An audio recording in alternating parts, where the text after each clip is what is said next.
com você? Espero que sim. Eu sou a professora Eliane Juraski Camilo, docente do Centro de Referência de Formação em EAD do IFSC Florianópolis, e estou aqui com vocês hoje para tecermos algumas reflexões acerca da avaliação. Quando nós falamos do vocábulo avaliação, vocês já têm alguma ideia em mente. Então, eu pergunto para vocês, o que você sabe sobre avaliação? O que você compreende por avaliação? O que você já pensou sobre avaliação? Então, para respondermos a essas perguntas e termos algumas ideias para refletirmos acerca, nós vamos tecer algumas considerações acerca desse assunto. Para começo de conversa, eu gostaria de estabelecer com vocês uma diferença quando a gente faz alusão a esse termo educação, que é um termo amplo, um termo bastante complexo. É possível que nós possamos compreender a educação por intermédio de 3 níveis. Nós temos o nível macro, que diz respeito às legislações educacionais em seu nível amplo, em seu nível mais geral, como, por exemplo, a Constituição Federal, que é a lei instituinte da educação brasileira, como, por exemplo, a LDB. Nós podemos entender a educação por intermédio do nível meso, que diz respeito às instituições escolares, às suas normas, às suas legislações, e nós temos o nível micro, que é o chão da sala de aula. Então, quando nós falamos em avaliação, nós não estamos nos referindo apenas ao nível micro. A avaliação, ela acontece, em alguma medida, também no nível macro e no nível meso. Então, essa compreensão, a priori, nós precisamos ter para entendermos, de fato, o que significa o vocábulo avaliação. É possível compreendê-la, ao menos, sob 2 formas. Uma é a avaliação externa, que é aquela que acontece em larga escala. E a outra é a avaliação interna, que é aquela que vai acontecer nas instituições escolares, mais propriamente dito, no chão da sala de aula, como mencionei anteriormente. Sobre as avaliações externas ou em larga escala, o que nós precisamos saber sobre elas e o que eu gostaria de destacar acerca dessa forma de avaliação? Para que elas servem? Primeiramente, as avaliações externas servem para produzir informações sobre o sistema educacional como um todo.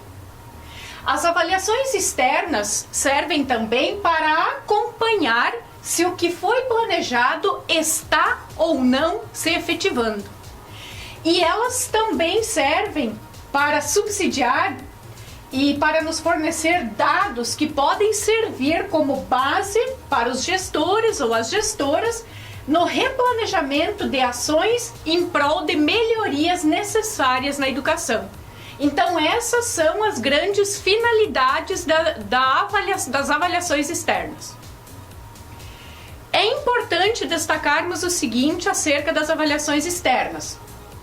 Em primeiro lugar, ela não é panaceia, ou seja, as avaliações externas elas não são a solução de todos os problemas educacionais. Não é um caça às bruxas, onde comumente, em muitos ensejos, se procuram os culpados pelo mau desempenho da educação. Em muitos ensejos, as avaliações externas, elas são impostas por atores externos à educação, como condicionalidade para empréstimos e acordos. E isso ocorre principalmente quando nós temos a presença de organismos internacionais, como, por exemplo, o Banco Mundial, que em muitos ensejos acaba determinando os rumos da educação. É importante salientar que esses atores eles são muitas vezes estranhos à educação porque eles não atuam no terreno pedagógico, mas são organismos, em sua grande maioria, organismos econômicos que vêm se imiscuindo no campo pedagógico e vêm direcionando, vêm definindo os rumos da educação no nosso país. As avaliações externas, elas também não podem ser consideradas um retrato fiel da educação em um determinado recorte espaço-temporal. Por que não? Porque a metodologia ou as metodologias pelas quais essas avaliações elas são realizadas são metodologias que não captam a realidade de uma determinada instituição escolar em seu todo. São metodologias, sobretudo, que são realizadas através de amostragens. E a escola, a realidade de uma determinada escola, de uma determinada instituição escolar, ela sempre acaba desbordando, ela sempre acaba sendo mais do que essas metodologias conseguem captar. Então é errôneo considerarmos que o resultado de uma avaliação externa ou em larga escala vai trazer o retrato fiel da identidade do que é, em sua totalidade, uma instituição escolar. Por outro lado, elas também podem estimular uma competição e um ranqueamento entre os estabelecimentos de ensino, o que não é salutar para a educação. E ainda, os seus resultados, então, em detrimento do que eu comentei, eles nem sempre devem ser observados à risca e considerados pelas escolas e seus gestores, porque cada realidade é uma realidade, cada escola possui uma identidade, especialmente se nós considerarmos o nosso país, que é um país grande, né? Já se convencionou em aludir ao nosso país como um país de dimensões intercontinentais pela vastidão do seu território e com regiões bastante específicas que têm as suas particularidades, as suas peculiaridades e com toda certeza a educação, né, embora tenhamos legislações educacionais em nível macro que visam a normatizar a forma pela qual a educação deve acontecer, mas em cada região, em cada lugar, nós teremos determinadas particularidades que essas avaliações elas não vão conseguir captar em sua totalidade. Sobre a avaliação interna, gostaria de fazer alguns destaques então. O que é e para que serve a avaliação interna? Grosso modo, a avaliação interna é um meio para obter informações ou subsídios acerca da aprendizagem de alunos e alunas, considerando os seus avanços, as dificuldades em seu percurso formativo ou em sua caminhada escolar. Ou seja, aqui é o destaque para a palavra meio. Quando nós falamos em avaliação interna, nós estamos falando então de um meio para se produzir, para se obter essas informações no intuito de auxiliar o aluno, a aluna, a prosseguir na sua caminhada escolar. Não confunda avaliação com métodos ou instrumentos de avaliação. Aqui nós temos um conceito bastante amplo, bastante complexo, bastante multifacetado. Aqui nós temos instrumentos, métodos, técnicas pelas quais a avaliação vai acontecer. Então, a avaliação tomada em seu sentido amplo é uma coisa e os métodos ou os instrumentos usados para a avaliação no chão da sala de aula é outra coisa. Para entender melhor, então, a avaliação, segundo Lucchesi, que é um dos autores que se ocupa em estudar a avaliação e que teoriza sobre a avaliação no nosso país, ele diz que a avaliação ela deve orientar a aprendizagem de modo amplo. Ele diz também que a avaliação ela está relacionada com aspectos sociais, éticos e psicológicos. E nesse sentido eu trago uma imagem aqui que nos ajuda a entender melhor isso. Não disse, escola não é lugar para essas coisas, para ideias, para sonhos, para desejos, para curiosidades, para sentimento, para sexualidade, para política, para experiências pessoais. E de fato, em algumas acepções de educação, a escola não abriga essas coisas. Então, a avaliação é algo bastante amplo e ela está envolvida com essa multiplicidade de aspectos. Por outro lado, os métodos ou instrumentos de avaliação, eles dizem respeito aos aspectos técnicos, aos aspectos metodológicos, que são as provas, os trabalhos, os seminários, as arguições, enfim, as ferramentas que são utilizadas para que a avaliação, em seu sentido amplo, possa se consubstanciar. O que a avaliação em muitos ensejos tem sido? Aqui eu gostaria de fazer uma ressalva. Nós temos hoje um aparato teórico, um estado da arte bastante avançado. A produção do conhecimento acerca da avaliação, ela tem evoluído bastante em nosso país. Nós temos muitos teóricos que vêm se ocupando em refletir, em teorizar, em pesquisar a avaliação. Porém, ainda em muitos aspectos, a avaliação ela tem sido ainda algumas coisas que nós vamos passar a ver e a refletir. Como, por exemplo, ranqueamento. Falei a vocês anteriormente que a avaliação em grande escala, em muitos ensejos, ela acaba provocando um ranqueamento entre as instituições escolares. Aqui eu faço referência à avaliação interna. Assim como acontece com a avaliação externa ou em larga escala, também a avaliação interna em muitos ensejos acaba desencadeando o ranqueamento ou a classificação, ou seja, os exames, as provas, os testes, a avaliação, ela ainda, em muitos ensejos, ela tem o grande objetivo de classificar o aluno. E, infelizmente, também quando nós temos a educação em sua acepção tradicional, o aluno ele está em primeiro lugar à medida que ele tem capacidade de decorar dados, de decorar datas, de decorar fatos, numa educação mnemônica. Então, isso em detrimento de toda a produção do conhecimento e de muitos autores que criticam esse sentido da avaliação, ainda, infelizmente, nós temos a ocorrência da avaliação nesse sentido.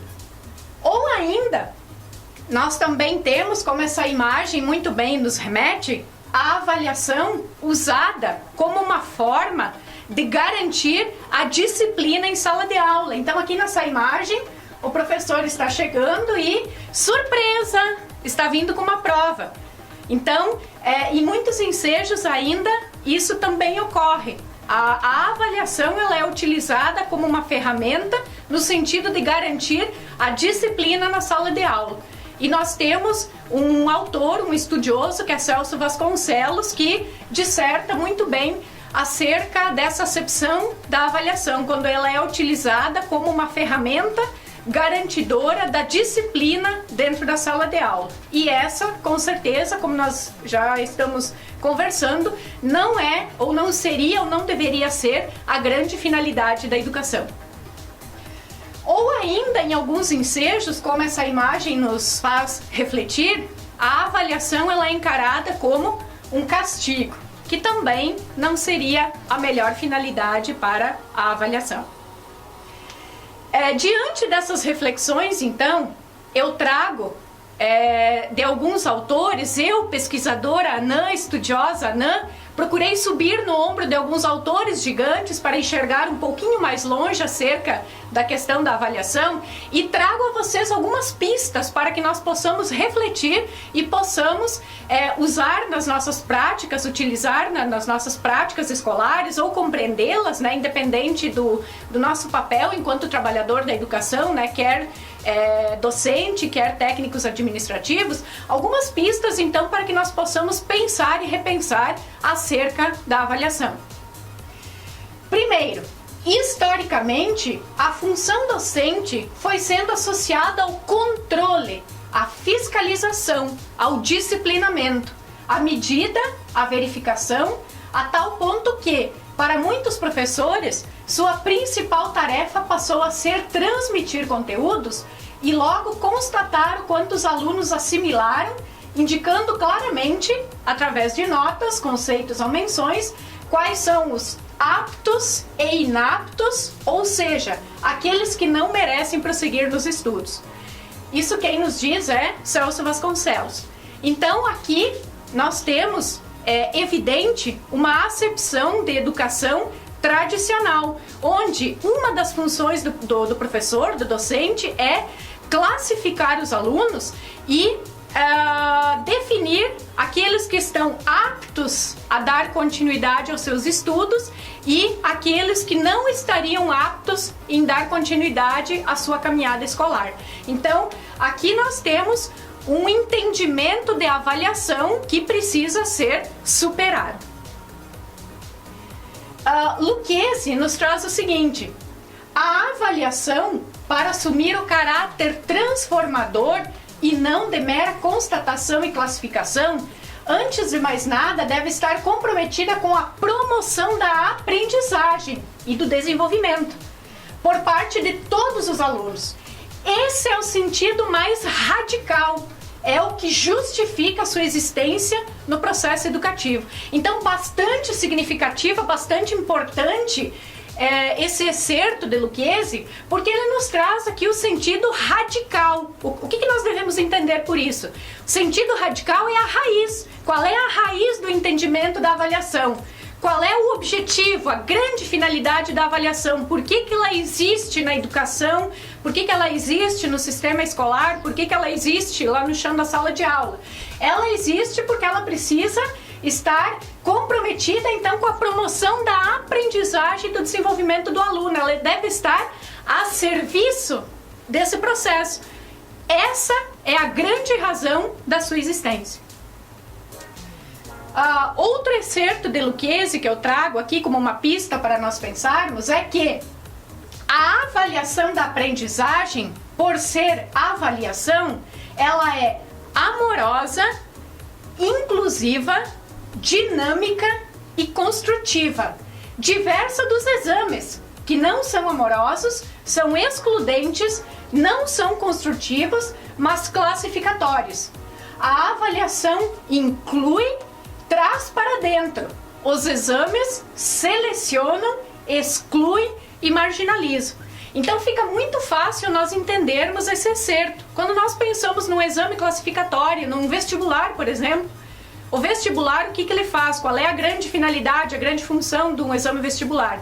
É classificar os candidatos para uma determinada vaga, um determinado curso numa determinada instituição. Então ele vai classificar, se há 30 vagas, ele vai classificar os 30 melhores e os demais serão excluídos. Então essa é a função dos exames classificatórios. Porém, a avaliação no chão da sala de aula precisa distanciar-se desse sentido. A sua grande função não é classificar o aluno, como nós vimos anteriormente, mas é necessário que essa avaliação ela seja diversa do exame, porque ela precisa ser amorosa, inclusiva, dinâmica e construtiva, permitindo que os alunos e as alunas possam encontrar o melhor caminho para construir e reconstruir os seus conhecimentos e poder dar continuidade ao seu percurso formativo. Aqui nós temos uma imagem muito significativa. Nós temos aqui uma representação de uma escola, onde nós temos vários alunos, podemos compreender, representados aqui por vários animais, e nós temos um professor. E esse professor está dizendo o seguinte: para uma seleção justa, todos farão o mesmo exame, escalar aquela árvore. Então convido vocês a refletirem nesse momento. Será que essa avaliação, esse exame que o professor está propondo, ele é justo para todos os animais? Será que todos os animais serão capazes, na mesma medida, de escalar a árvore? Ou será que alguns animais teriam outras habilidades, saberiam fazer outras coisas, desempenhar outras funções, fazer outras tarefas de uma melhor forma? Então, essa imagem ela permite que nós pensemos numa sala de aula, com vários alunos, onde cada um tem as suas subjetividades, as suas crenças, a sua constituição única, e cada um pode aprender de formas diferentes. E muitas vezes o professor acaba impondo uma forma unidimensional, uma forma única como a forma válida para que possa verificar essa aprendizagem dos alunos. Mais uma pista acerca da avaliação também é proveniente de Vasconcelos. Ele nos diz que a avaliação é um processo abrangente que implica uma reflexão crítica sobre a prática pedagógica e sobre os processos evolutivos que estão sendo desencadeados nos agentes do sistema educacional, ou seja, nos gestores, nos coordenadores, nos professores e nos alunos, no sentido de captar seus avanços, suas resistências, suas dificuldades e de possibilitar uma tomada de decisão sobre o que fazer com os obstáculos. Então aqui nós temos uma colocação muitíssimo importante e que nos remete também a uma outra frase muito famosa, uma ideia bastante conhecida de Paulo Freire, do grande educador brasileiro Paulo Freire. Essa frase, esse excerto, essa ideia, inclusive, também consta no PPI do IFSC, na parte que trata sobre a avaliação, e é a ideia de que não existe avaliação na perspectiva de que A avalia B. Mas, quando nós falamos em avaliação, A e B estão se avaliando mutuamente.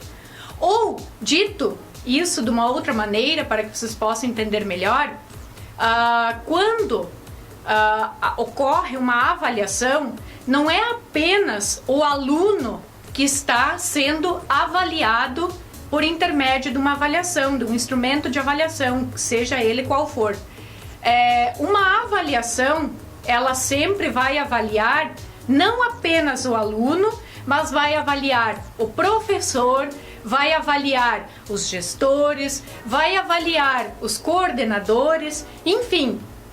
Por intermédio do resultado de uma avaliação, é possível se observar coisas a respeito de todos os envolvidos e de todo o processo.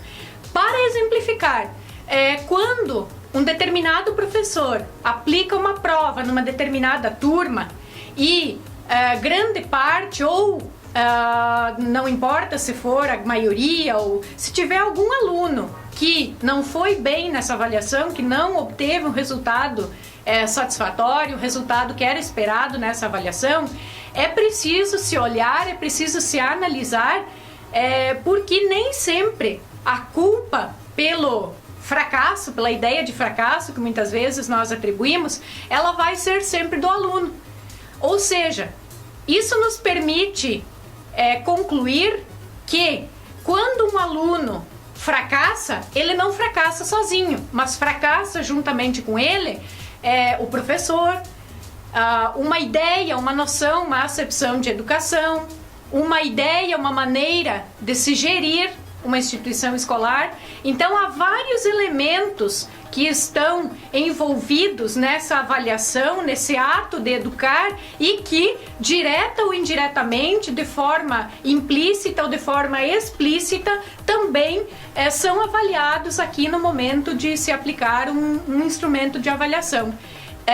Isso também nos permite pensar e nos permite afirmar que a escola, que uma instituição escolar, quer ela de que nível ou modalidade for, ela não educa somente com o professor dando aulas dentro da sala de aula, mas a escola educa, a instituição escolar educa, quer ela, seja ela a escola básica, a universidade, os institutos federais, enfim, qualquer instituição escolar de qualquer nível, de qualquer modalidade, ela vai educar muito e em grande medida através da forma como ela se organiza, da forma como ela é gerida, de como se dão as relações no interior desse estabelecimento de educação. Então isso é uma coisa bem importante para se pensarmos quando nós estamos pensando, quando nós estamos refletindo acerca da avaliação.